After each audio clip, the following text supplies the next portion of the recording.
You came down for us? Come on, man. It then had to suffer? Come on, man. Let's get that. Let's go to St. John, the 17th chapter, verse 5. This is red letters. It says, "And now, O Father, glorify thou me with thy own self, with the glory which I had with thee before the world was." So this is Yahushua asking the Heavenly Father, give me that glory that I had before the world was, man. He want that glory. But this is chapter 17, right? Even Yahushua prayed to his Father, let this cup pass over me, but let it be your will and not my will. He wanted that cup to pass over because he knew how heavy this thing was. He knew what he had to go through before he got that glory. Now he's like, yo, Father, I glory. Hey, I'm doing I did everything that you wanted me to do. Let's read verse 4. It says, I have glorified thee on the earth. I have finished the work which thou gavest me to do. And now, O Father, glorify thou me with thy own self, with the glory which I had with thee before the world was. It's something else he had to do. He had to put himself, he had to lay himself down for the nation. And we got other levels of things. Yahushua had to deal with people mocking him, people not believing who he was. And guess what? They're part of the bloodline of Abraham. Of course, Yahushua is coming for the elect, but even those of the bloodline did not believe in you. He had to deal with that. A lot of us that can't come in this truth, you didn't get to deal with family members calling you this and this and that and doing it daily, man. Yahushua had to deal with that. Some brothers come in this thing, right? Like I had a few family members say, I'm crazy. I'm bugged out because I'm doing this. Now, everybody's story is probably a little different. Maybe they got crazy stories. But look how you still holding on. And we talking about Yahushua, which is a way different level than us, right? Let's go to another one. Let's go to St. John, the 19th chapter. And let's read verse 1. This is something Yahushua had to deal with. This was his storm. This was his storm before he got his glory. It says, then Pilate therefore took Yahushua and scourged him. And the soldiers plaited a crown of thorns and put it on his head. They put on him a purple robe and said, Hail, King of the Jews. They were mocking him. And they smote him with their hands. Pilate therefore went forth again and said unto them, Behold, I bring him forth to you, that ye know that I find no fault in him. Then came Yahushua forth wearing the crown of thorns and a purple robe, and Pilate saith unto them, Behold the man. When the chief priests therefore and the officers saw him, they cried out, saying, Crucify him, crucify him. Right? This was his storm, being in front of all of them, and the ones that don't believe, the ones that that are of the 2/3, they were saying crucify him, and he over here seeing them, man. Right? The Son of the Heavenly Father Yahweh is down on earth, seeing all of y'all say crucify him, but y'all all want to say law, law, law, and Moses wrote of this man. That was his storm. You can't even compare what you going through compared to Yahushua. That's why this is motivation to know if Yahushua left his spot on the right hand side of the Father to become lower than the angels and stand up for us, really for the elect on this side, you gotta really ball up your problem that you dealing with, put it in the hand. Call on Yahweh Shem Yahushua, because he said, ye of heavy laden, which is heavy burden, come up to me, because my yoke is light. This is a light thing that Yahushua went through, man. Let's finish this. So it said, Pilate saith unto them, Take ye him and crucify him, for I find no fault in him. The Jews answered him, We have a law, and by our law we ought to die. He ought to die, because he made himself the Son of God. When Pilate therefore heard that saying, he was the more afraid. and went again into the judgment hall, and saith unto Yahushai, Whence art thou? But Yahushai gave him no answer. Then saith Polite unto him, Speakest thou not unto me? Knowest thou not that I have power to crucify thee, and have power to release thee? Yahushai answered, Thou couldst have no power at all against me, except it were given from thee from above. Therefore, he that delivereth me unto thee have the greater sin. Right? Because of course Judas Iscariot was an Israelite. But he said, you can't do nothing to me except it were given thee from above. So everything we going through, it all comes from Yahweh Ba'ashem Yahushai. Yahushai got the keys to hell and the keys of death. So really, Yahushai has the authority to put you through your suffering, man. The Lord is looking at us to see, yo, when you look at Daniel, the Lord knew he was faithful. Look what he did for Susanna, right? But if we look at Ezekiel 21:4, the Lord cut off the righteous and the wicked. The Lord is dealing with all Israel, really dealing with the righteous. What did he do with Job? If Job was such a good believer and a follower, a good servant, he still allowed the top demon on the left-hand side, or spirit on the left-hand side, to test Job. Just the same with Yahushai. He had demons on the left-hand side that were scripted to test him, to tempt him, take him on a high mountain. Then spirits on even Jake to crucify Yahushai. You know? And if Yahushai is on the right-hand side of the Father, the Lord even tested Yahushai. And we got to see a full obedient man, an obedient servant to Yahweh. He's the example of being obedient.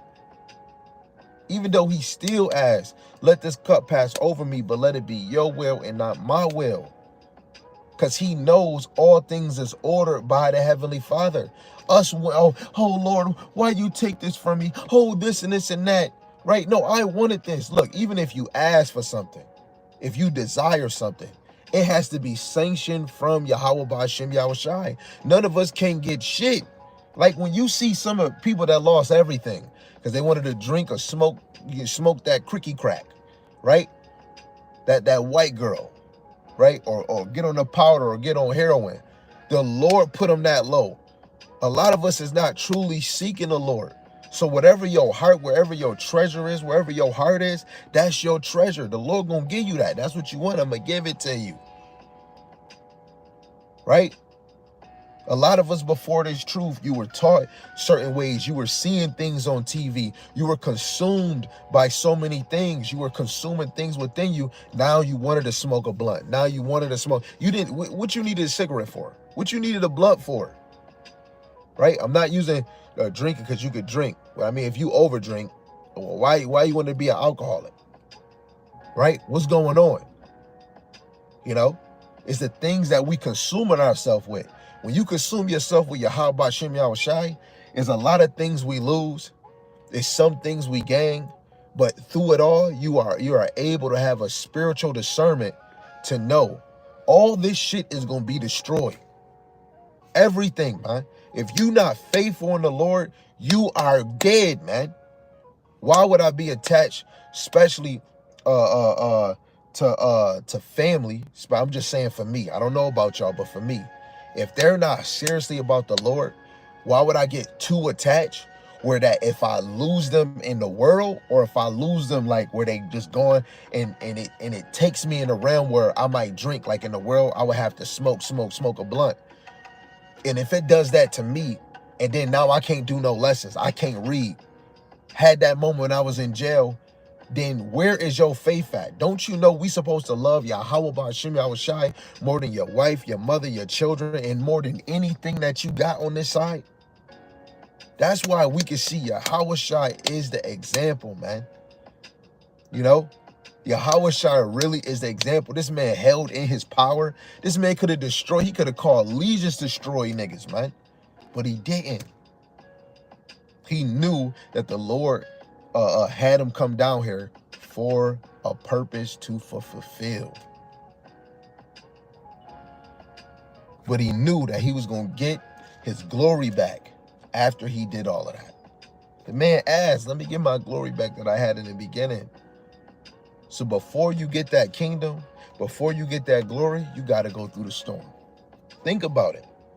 Let's go to another one. Let's go to Luke, the 22nd chapter. Right? And this was all by Yarmayan saying what he said at work when he just said, yo, before the kingdom come, we got to go through the storm. I'm like, yo, wait, hold on. You don't even know what you just said. And that joint hit me. I don't want to work for these fools no more. Jacob Trouble, I know, is about to be something I ain't never seen. And I've been thinking about it constantly, the MOTB constantly, because I want to put my mind on it so that when it comes, I'm not overwhelmed. Like, oh, I want to be the one like, see, you see, GMS was right. You see, now the spirit had me and my brother saying the same thing. This MOTB coming, let's see who take it, man. I want to be aware now. So when it's come, I'm not, oh my goodness, when Jacob Trouble come, I know who you're going to call. Not the Ghostbusters. I'm going to call Yahweh Ba'Shem Yahushai. And I'm going to call him before it comes. I'm going to speak him into existence. Get me ready now, Yahweh Ba'Shem Yahushai. Because this storm coming. The ones that's really trying to grow in faith, they're trying to get ready for the storm. You know? When I don't know in Texas if they give you a warning of a tornado. What do? You prepare yourself for that tornado. The Lord and it's another thing from this. I want to do another lesson on this title that I already did before. Yahweh Ba'Shem Yahushai is the greatest author of this story. The great author of this story. He orchestrated this storm that's about to come. Then only 1 Corinthians 10 and 13 for the believers are going to overcome that storm. Because you were set up with something within you to overcome. So this is Luke chapter 22, and we're going to read verse 1 to 6. It says, the feast of unleavened bread drew nigh, which is called the Passover, and the chief priests and the scribes sought how they might kill him, and they feared the people. Right? So Yahushua got people somewhere else, chief priests and scribes, plotting on to kill Hamashiach Yahushua, man. Then entered Satan into Judas, surnamed Iscariot, being of the number of the 12, and he went his way and communed with the chief priests and captains, how he might betray him unto them. And even in the world, you have somebody that's not even around you. They in another city. They probably 5 blocks. They probably on the other side of the town. And they're like, man, we gonna have to get this dude, man. Yo, man, I seen that man wearing a chain. We gonna have to steal that. It's somebody plotting on you. But Yahushua had it on a way another level. This is our motivation, man. It says, and they were glad and covenant to give him money, and he promised and sought opportunity to betray him unto them in the absence of the multitude, man. And this is that devil, Judas Iscariot. In the 2/3, you are those that are portraying Yahushua. And it was another lesson I was gonna go into with David. When you really just sink your mind reading David, hearing about Samuel. This is why I'm adding David into this. David went through multiple battles. And mainly those battles first was dealing with Saul, man. And David could have been sliced and diced Saul, but he still had on his mind, Saul is an anointed one. The Lord put it on David's heart not to even touch him, even without David even knowing. You have to know the elect are anointed. That's why they're going to get this. That's why if you are, if the Lord have you on a drive to teach this word, you're teaching the word to the anointed elect, because they were anointed in the heavens to get this, man, because that was their script. That was their script. So that's Yahushua. Let's go to